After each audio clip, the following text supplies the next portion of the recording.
Okay, these are the starting procedures for the jet exec. First, the throttle needs to be rotated all the way this way, so going clockwise to make sure that it's completely turned off.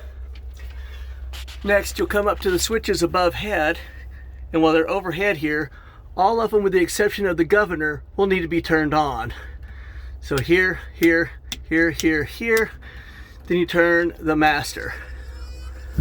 Then you come over here and turn on the fuel switch to on. So once the fuel switch comes on, one hand will come up to here, the starter. The next hand will be sitting, or your finger will be sitting on the governor switch. Once you start to rotate, and I'm going to go ahead and turn this off for a second. But as soon as you start to rotate, and this comes around, as you turn this on, you'll hear the igniter switch going on. So once the igniter switch comes on, you will then turn around and start to hear it spool up, and you'll kick on the governor.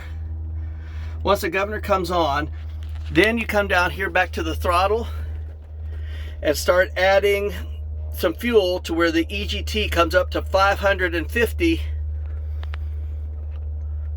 And once it's up at 550, it'll start to drop back down. So it drops back down to around 550 or so. At that point, you let go of the starter switch and remove your other hand from the governor switch. You check for sufficient oil and fuel pressure. All right here.